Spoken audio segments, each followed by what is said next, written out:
So today we'll make an attempt to quickly run to the entire canto, to the entire section of 46 sentences, 185 lines,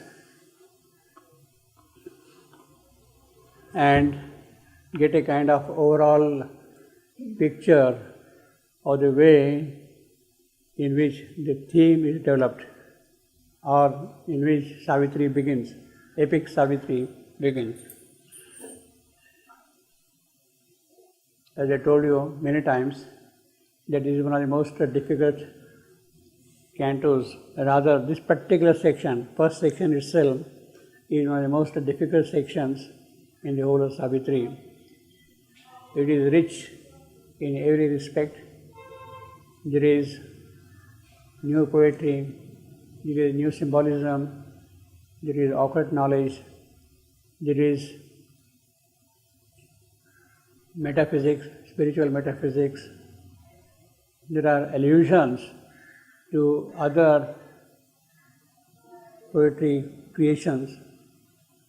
And if you want to really get into this canto, the first thing which we must have is a good preparation on our side in every respect.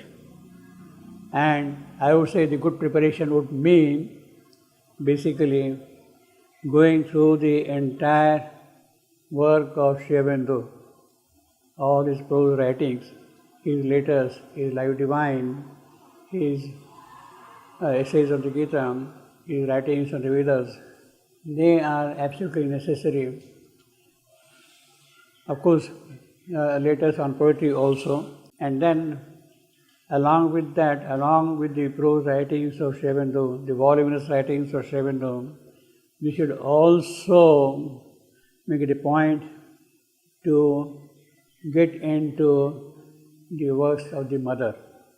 So unless you have read sufficiently thoroughly the mother's works and Sriaurobindo's works, I would say it is perhaps impossible to get into Savitri, and certainly impossible to get into the first section of Savitri itself, you see.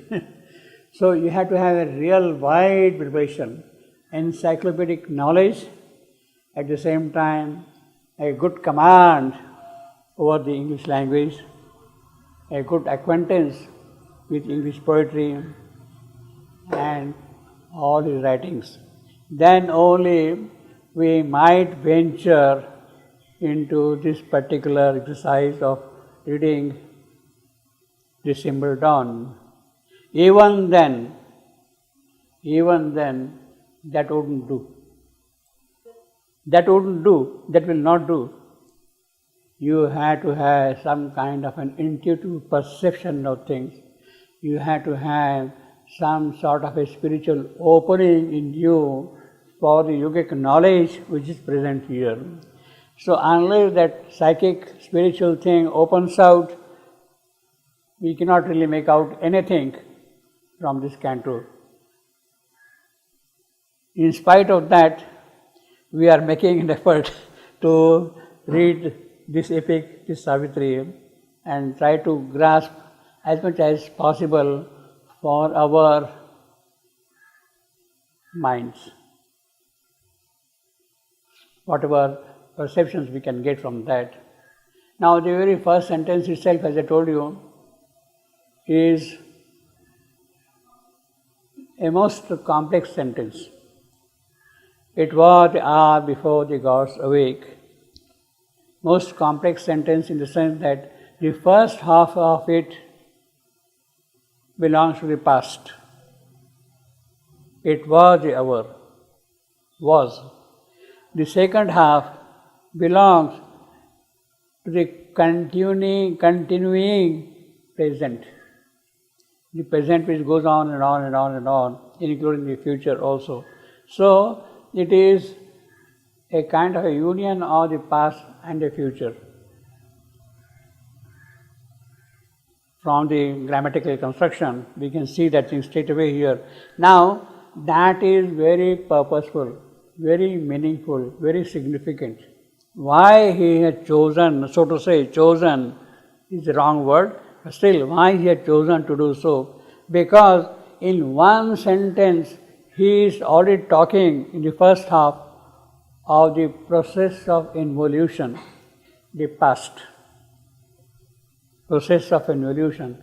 In the second half, he is talking of the process of evolution already.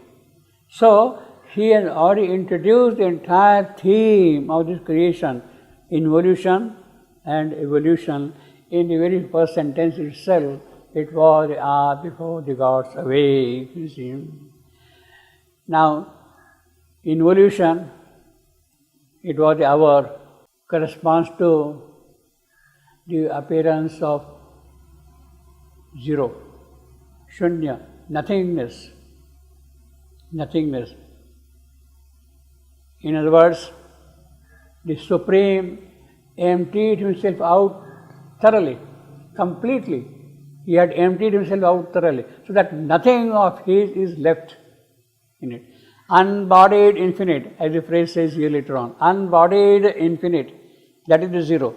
He has given up his body completely, and yet he is the infinite. In the other language, we can say that Brahma wanted to bring about a creation. Brahma is the creator of this universe. He wanted to bring about the universe. How does he do that? How does Brahma bring about a creation? He does tapas. Tapas, concentration, concentration, concentration.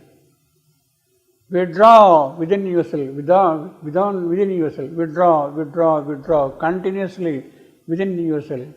You have withdrawn so much within yourself that you lost contact with the outside.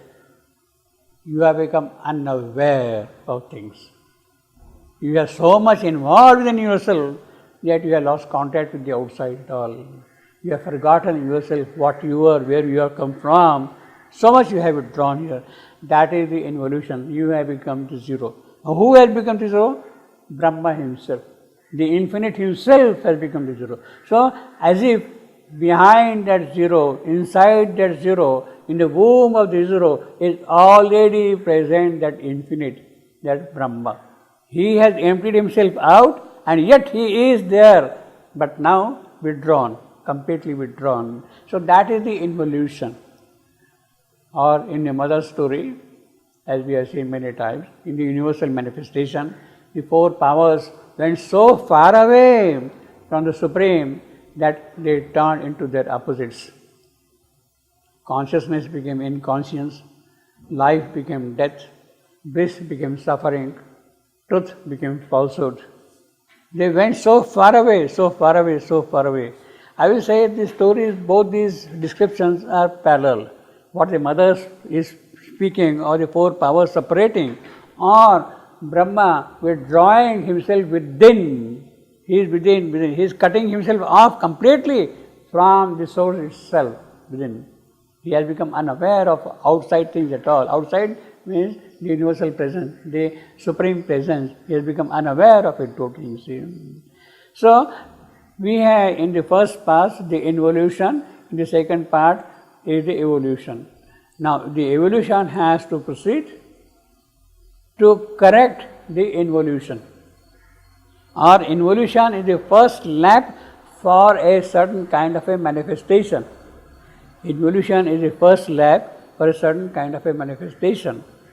Evolution is the second lap for the fulfillment of that manifestation. Unless you empty yourself out, you cannot start evolution. That is what it means, you see. And that evolution is for the purposes of bringing out here in this creation all the godly qualities, all the divine qualities, all the supramental faculties in operation here.